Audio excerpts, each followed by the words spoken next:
get you another video of devastation that is coming from Kharkiv, which is the second largest city there in all of Ukraine, where this is the Neurological region in Kharkiv that has bore the brunt of the consequences of the all-night of shelling that has been taking place.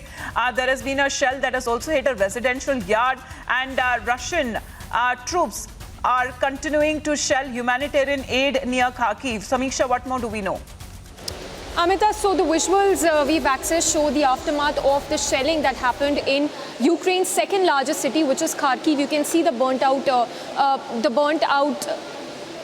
vehicles there, and also the buildings that have been devastated as a result of shelling by the Russian troops in the Kharkiv region. Now remember, a lot of humanitarian corridors have been announced in the past few days on part of Moscow, but it did not transpire as it is because of the shelling and airstrikes that continue to disrupt the humanitarian corridors. And you can see the damage that has been done as a result of the shelling by the Russian troops. In fact, what we are also told is that the Russian troops have bombed a neurological care home in Kharkiv, where a lot of residents were residing, but we do not know the extent of casualties, if any, but a lot of damage that has been done as a result of the shelling on part of Russia.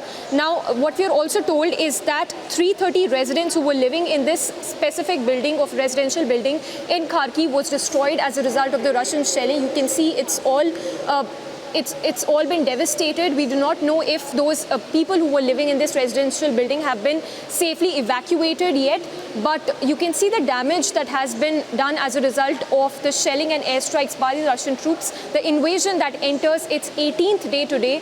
Of course, no hope for the Ukrainians living here, because the humanitarian corridors that have been announced in the past have only failed because of the constant air shelling and bombardments in the region. Back to you.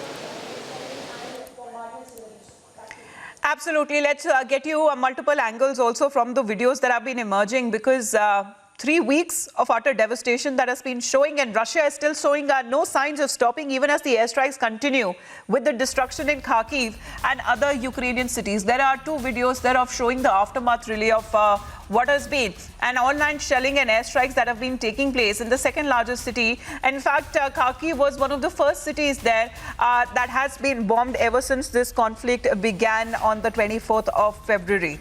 So we are looking at many of those residential areas, apartments in the central city of Kharkiv, where there has been a flurry of alerts that also continue to come in, but many of those scenes of devastation, as many of those apartments especially that have been now left badly damaged.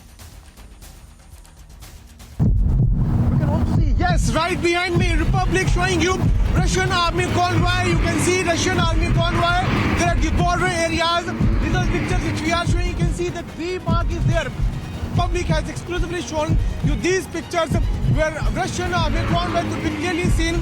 The border Mazar area is just 45 kilometers from here, and we exclusively showed these pictures from the Belarus-Ukraine border.